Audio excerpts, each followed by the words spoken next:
Bonjour Anne. Bonjour Kai. Alors je suis avec Anne Godbout, présidente et fondatrice de l'agence de voyage Spiritour. On se connaît bien puisque aussi nous sommes partenaires de nombreux pèlerinages. Alors depuis la création, puis en 2026, quelle a été l'évolution de ton agence en termes de peut-être de voyage, de contenu, voilà. Peux-tu nous raconter un petit peu l'évolution? Oui, bien sûr. En 2003, quand j'ai démarré Spiritour, ça a commencé tout petit. En fait, notre premier voyage a eu lieu en 2004 en Tunisie.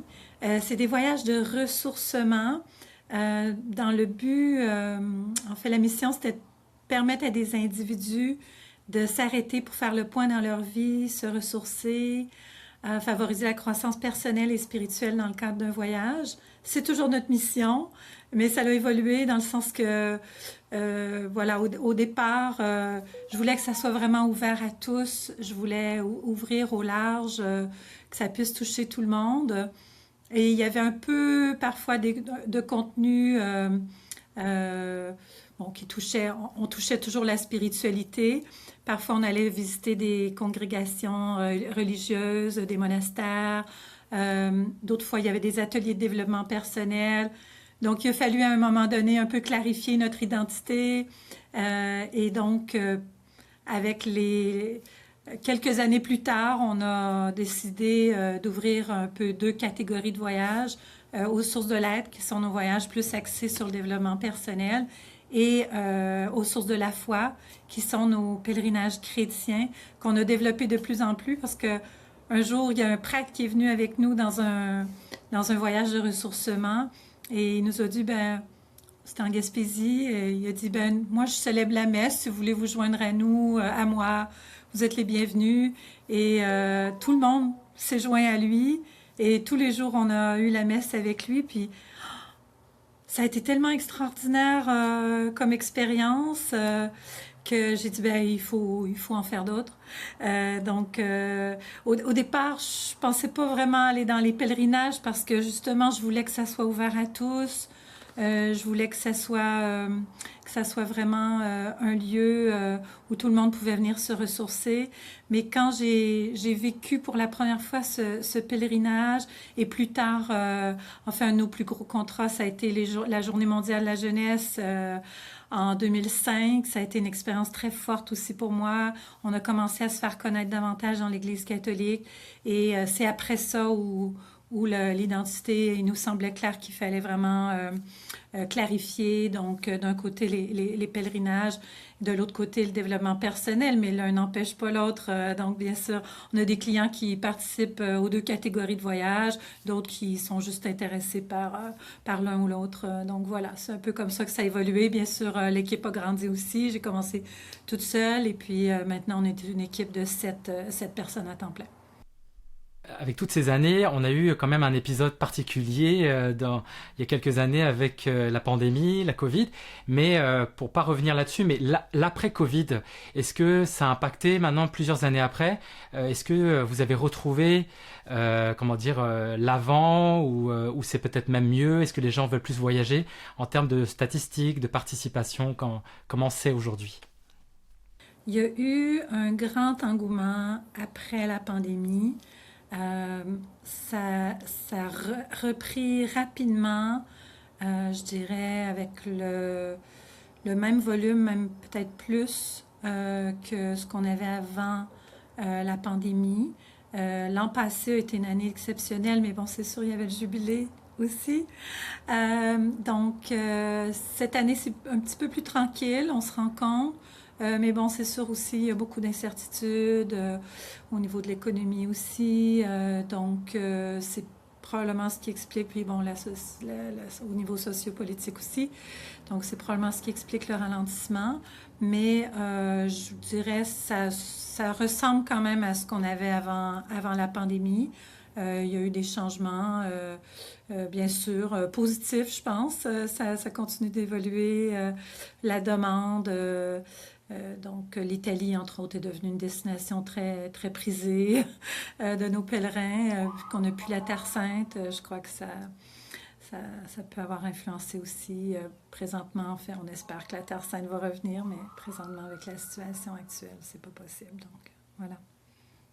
Justement, avec la suspension temporaire des pèlerinages qui est important pour les chrétiens, la Terre Sainte, est-ce que justement d'autres pèlerinages chrétiens se sont développés pour un peu, non pas remplacer, mais justement inviter les chrétiens à vivre cette soif de marcher sur les pas de Jésus, de Paul ou des saints. Enfin, voilà, quelles sont les destinations un peu tendances du moment pour ce qui est des pèlerinages voilà. Oui, alors, comme je disais, l'Italie a plus, il y a plus de demandes, surtout bon, pendant l'année du jubilé, mais même cette année aussi, on a encore beaucoup de demandes. Bon, c'est l'année du jubilé de Saint-François, donc on a aussi un groupe qui est dirigé par le SIAF, le Service intercommunautaire d'animation franciscaine, mais qui font des pèlerinages avec nous depuis plusieurs années. Et puis, il y a sur les pas de Saint-Paul aussi, en Grèce et Turquie, qui aussi, il y a aussi un engouement plus important, et l'Égypte, sur les pas de la Sainte Famille et de Moïse. Donc, effectivement, ça a permis, je pense, de développer ces destinations. On a 2, 3 groupes par année qui partent, alors qu'avant, des fois, c'était difficile d'avoir un seul groupe dans une année. Donc, voilà, oui, je pense que ça l'a ouvert à d'autres pèlerinages. Et au-delà de ces destinations, on va dire traditionnelles de pèlerinage, est-ce que vous avez innové en termes de propositions, parfois de lieux qui sont peut-être un peu plus exotiques et un peu plus rares pour les pèlerinages? C'est-à-dire que évidemment la foi chrétienne existe partout dans le monde.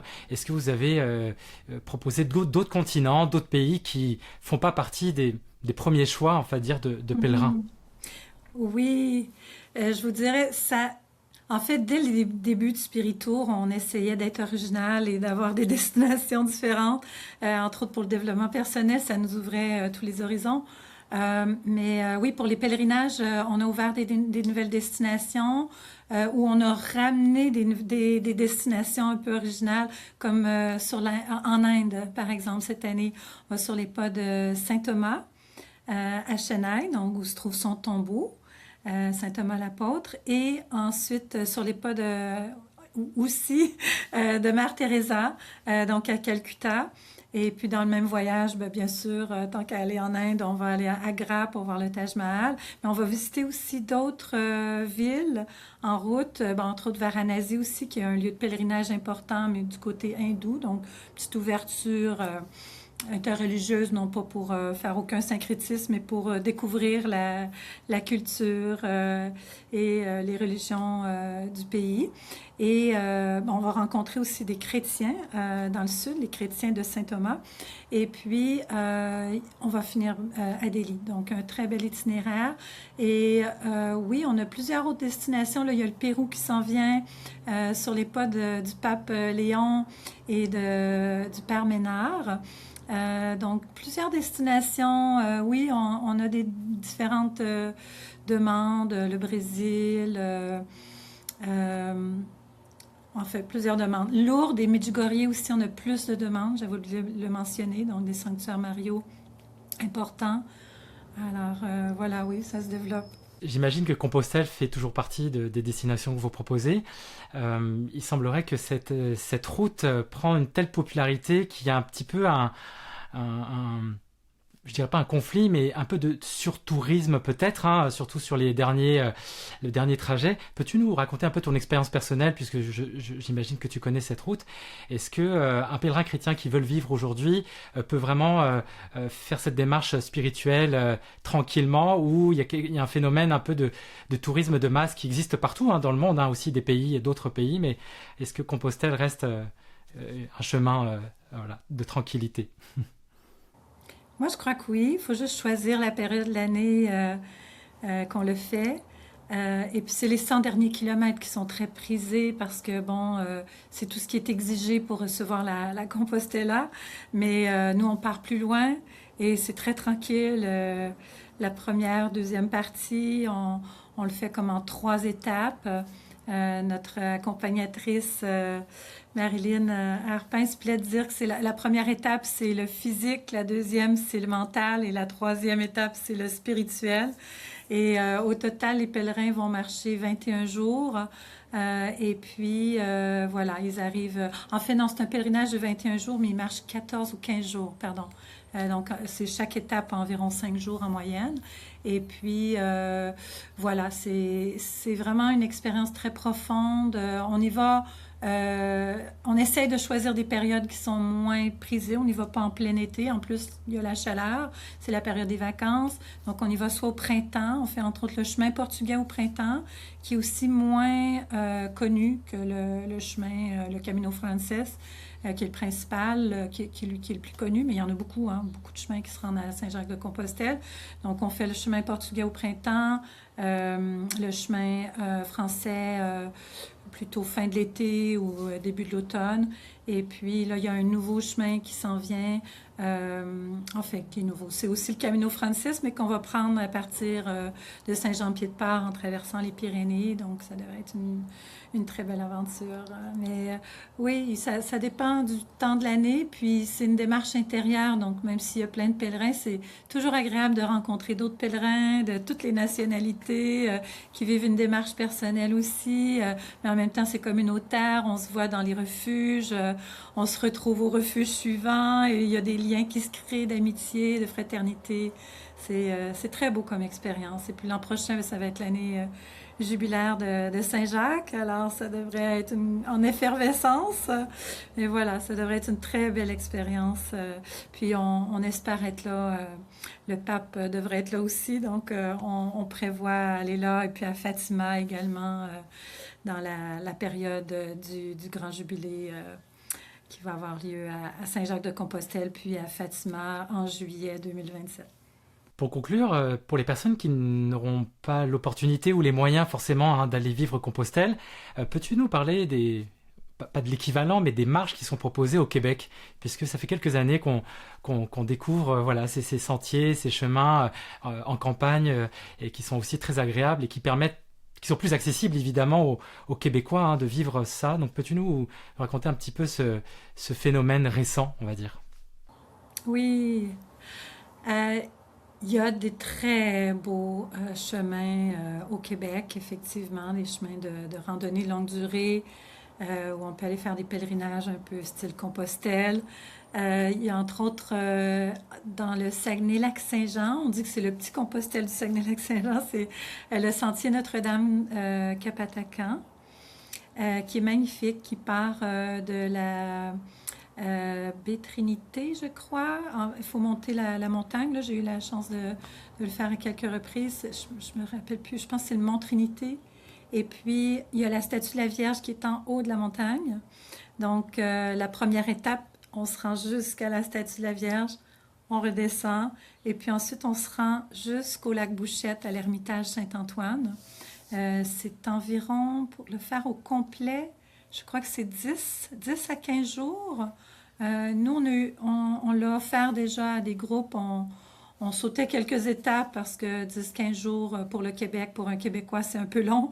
Donc, on le faisait comme en 5 jours. On choisissait les plus belles étapes et puis on arrivait à l'Ermitage Saint-Antoine. C'est vraiment un très, très beau pèlerinage. Mais il y en a plusieurs autres. Il y a, entre autres, le circuit de la Baillie, Baillie Saint-Benoît-du-Lac, où il y a possibilité de faire un circuit à pied. On avait accompagné certains pèlerins en fait, juste à la fin de la pandémie, dans le cadre du programme Explore Québec. Mais c'est vraiment une démarche plus individuelle. Ils n'ont pas vraiment les infrastructures pour le faire en groupe. C'est un petit groupe. Il y a aussi le nouveau sentier Kapoa qui connecte en fait Capatacan et à partir du Saguenay, donc on continue vers le fleuve et on passe par Charlevoix, on traverse Charlevoix avec des paysages magnifiques jusqu'à la basilique cathédrale Sainte-Anne. Non, attendez, C'est jusqu'à Sainte-Anne-de-Beaupré. Non, c'est jusqu'à la basilique cathédrale Notre-Dame de Québec, en passant par Sainte-Anne-de-Beaupré.